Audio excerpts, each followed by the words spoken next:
राधे, कैसे हैं आप लोग? ईश्वर कृपा से आप सब अच्छे होंगे। ईश्वर सब पे कृपा बनाए रखे, सबका कल्याण करें। आज मैं बताने जा रही हूँ देवउठनी एकादशी। देवउठनी एकादशी को हरिप्रबोधिनी एकादशी के नाम से भी जानते हैं। तो क्योंकि 4 महीने के बाद भगवान जो राजा बलि के यहाँ होते हैं, तो हरिप्रबोधिनी एकादशी को ही भगवान योग निद्रा से जागते हैं। तो यह एकादशी बहुत ही धूमधाम से मनाई जाती है और यह कार्तिक मास के शुक्ल पक्ष की एकादशी तिथि को मनाई जाती है। 10वीं के बाद एकादशी तिथि जो होती है, क्योंकि एकादशी द्वादशी वेदी रही जाती है, तो 10वीं के बाद जो द्वादशी वेदी एकादशी होती है उसमें रही जाती है।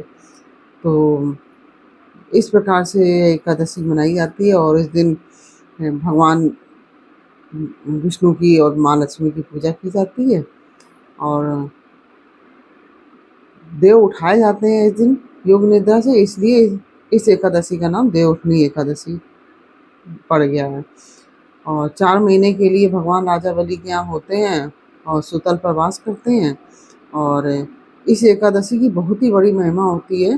कहते हैं कि इस दिव्य जो एकादशी में ये हरिप्रबोधिनी एकादशी है, जिसमें भगवान के जागने का इंतजार होता है, क्योंकि भगवान सो रहे होते हैं। तो 4 महीने कोई भी शुभ काम नहीं होते हैं। शादी ब्याह मुंडन संस्कार आदि सभी कार्य, गृह प्रवेश, जो भी शुभ कार्य होते हैं वो बंद हो जाते हैं 4 महीने के लिए। और हरिप्रबोधिनी एकादशी के बाद ही ये सब कार्य, शुभ कार्य जो हैं शुरू होते हैं। और इसलिए क्योंकि भगवान नीचे के लोक से यानी कि सुतल लोक से ऊपर आते हैं, इसलिए इसका और भी ज़्यादा महत्व है।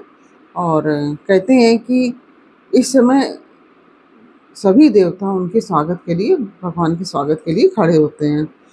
और यह बहुत ही धूमधाम से मनाई जाती है। देवोत्थान एकादशी के समय तक गन्ना, चना की सब्जी जो होती है, आंवला है, बेर है, सिंघाड़ा है, ये सब की फसल आ जाती है, सब चीज़ों की।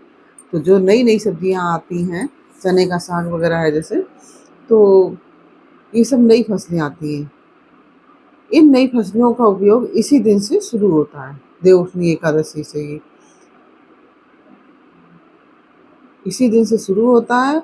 और आयुर्वेद में जैसे गन्ना, चने की सब्जी, बेर, आंवला, इन सब चीज़ों का बड़ा महत्व है। मूली भी भगवान को चढ़ाई जाती है इसमें एकादशी में। सब मूली है, सिंघाड़ा है, बैगन है, बेर है, आंवला है, ये सब, क्योंकि हमारे सनातन धर्म में हर चीज़ की पूजा की जाती है। पेड़ पौधों की भी पूजा की जाती है, नदियों की भी पूजा की जाती है। तो जब नई फसल आती है तो भगवान को समर्पित करके, भगवान को अर्पण करके, तब वो हम लोग ग्रहण करते हैं। तो बुजुर्गों ने इन सभी खाद्य सामग्रियों को धर्म से जोड़ा है। जो हमारे बुजुर्ग हैं उन्होंने इन सब चीज़ों को धर्म से जोड़ दिया। इसके लिए इनके प्रति जैसे यह हो गया ना कि एकादशी को हम दान करेंगे, ये नई चीज़ आई, तो इसको एकादशी आ रही है, देव प्रबोधिनी एकादशी, तो हम इसकी पूजा करेंगे, दान करेंगे, तब हम इसको ग्रहण करेंगे। तो ये धर्म से भी जुड़ गई है और ये नई चीज़ हम दान करने का हमारे सनातन धर्म में विशेष महत्व है कि कोई भी चीज़ हम पूजा करके ही उसको ग्रहण करते हैं। तो क्योंकि जो नई जो सामग्रियाँ होती हैं, जैसे नई सब्जी आ रही है, अब सर्दियों का मौसम आ रहा है तो नई नई सब्जियाँ आ रही हैं, मूली आ रही है और चने का साग वगैरह है, जैसे इस तरह की सब्जियाँ आ रही हैं। तो इन सब का हमारे बुजुर्गों ने, हमारी जो ग्रंथों में ये लिखा है कि मतलब पीढ़ियों दर पीढ़ियों खान पान की इस सब चीज़ों की ललक बनी रहती है। जैसे सर्दी आई तो सर्दियों की चीज़ें हम सब खाते हैं, गर्मी आई गर्मी की चीज़ें ग्रहण करते हैं। तो इस तरह से साथ ही फसल आने पर प्रभु को सब समर्पण से ही कि तेरे तुझको अर्पण, इस तरह से कहकर उनको समर्पित करके, उनको अर्पण करके हम सब ग्रहण करते हैं। और जिससे कि हम सबको उनका आशीर्वाद प्राप्त हो और वो जो चीज़ें हम खा रहे हैं उनको हमारे शरीर में बहुत ही ऊर्जा पैदा करती हैं। तो इस तरह से जैसे गाय का पहला दूध, जैसे गाय ब्याती है तो जो पहला दूध होता है तो हमारे यहाँ प्रयोग में लाने से पहले पहले ये जैसे कुछ दिन बाद जब वो दूध शुद्ध हो जाता है, पहले भगवान को अर्पण किया जाता है, फिर उसको दान भी किया जाता है, उसके पश्चात ही खाया जाता है। तो भगवान को भोग लगाने के बाद ही हम सब ग्रहण करते हैं। तो और यह भी जो एकादशी है 12 तारीख को मंगलवार को, तो इसमें विशेष संयोग बन रहा है, विशेष संयोग के साथ आ रही है एकादशी। और ऐसी भी मान्यता है कि एकादशी व्रत करने से भगवान विष्णु का आशीर्वाद प्राप्त होता है। भगवान विष्णु बहुत प्रसन्न होते हैं और कहते हैं 100 गायों के दान करने का फल प्राप्त होता है देवोत्थानी एकादशी व्रत रहने से। और सभी एकादशियों का फल प्राप्त हो जाता है, एक एकादशी रहने से केवल पूरे साल की एकादशी का फल प्राप्त हो जाता है। और इस दिन क्या करें कि जो सवेरे है, सबसे पहले ब्रह्म मुहूर्त में उठकर स्नान आदि करने के पश्चात, नित्य क्रिया करने के पश्चात साफ सफाई करें और स्नान आदि करने के पश्चात भगवान का जो मंदिर है, जो स्थान है आपका, उसकी साफ सफाई करें और फिर भगवान की पूजा करें। भगवान के जो विष्णु भगवान का दीपक जलाएं और संकल्प लें कि मैं आज देवोत्थानी एकादशी व्रत कर रही हूँ या कर रहा हूँ। और इस तरह से व्रत करने का संकल्प लें। एकादशी व्रत रखने वाले व्यक्ति को, क्योंकि जो भी एकादशी व्रत रखता है उसको मोक्ष की प्राप्ति होती है। तो ये व्रत आप सभी जरूर रखिए, हम सब भी रखेंगे। और ये फिर आप संकल्प ले कि भगवान की पंचामृत से स्नान कराएं, नहीं तो खाली दूध हो तो दूध से स्नान कराएं, पंचामृत से स्नान कराना चाहें तो आप पंचामृत से स्नान कराएं, गंगा जल से स्नान कराएं। और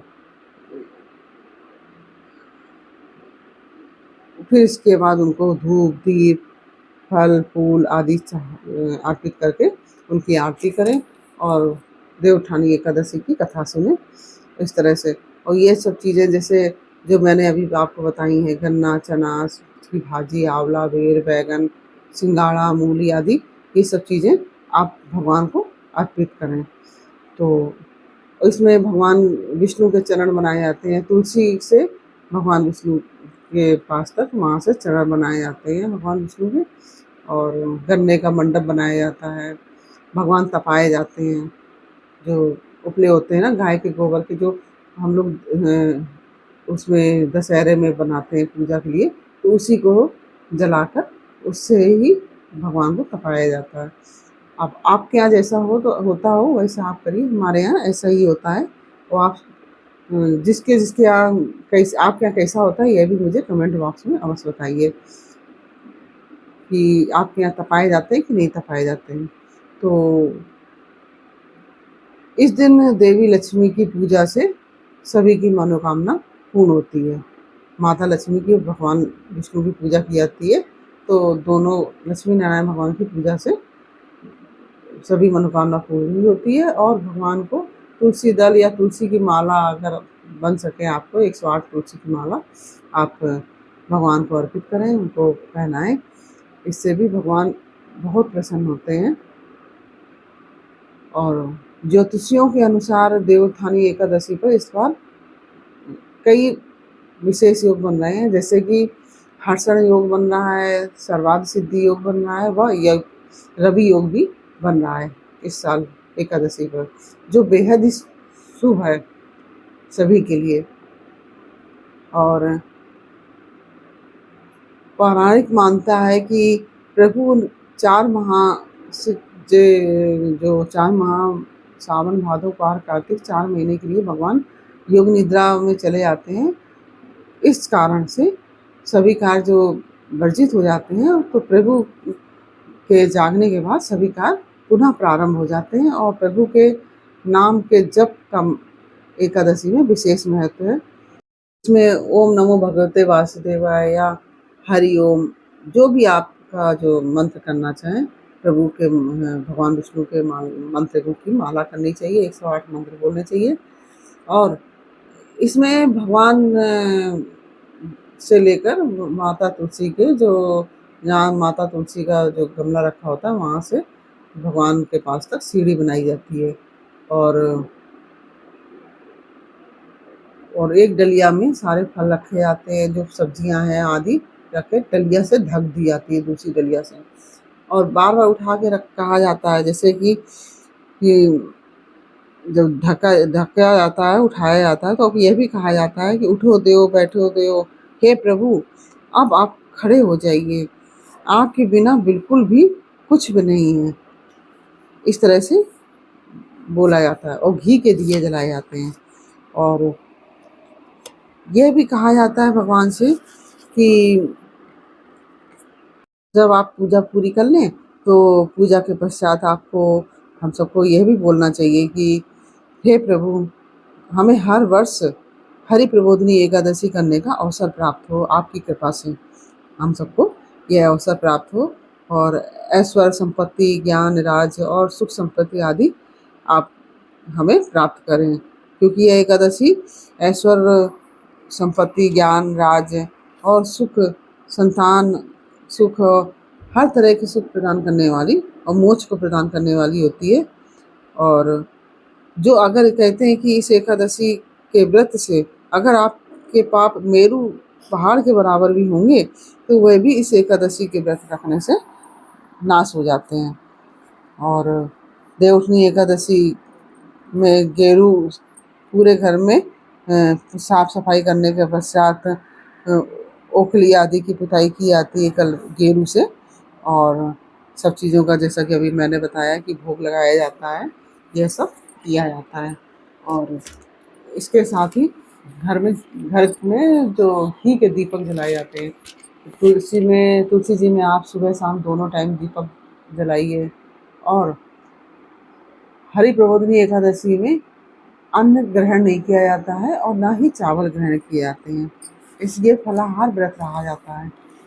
और सुबह आप फलाहार ले लीजिए, दूध वगैरह ले लीजिए, और शाम को आप कोई जैसे व्रत का जो बनता है वो आप बना के ले लीजिए, चाहे सिंगाड़े का या जो भी आप आलू बना के सब्जी आदि ले सकते हैं।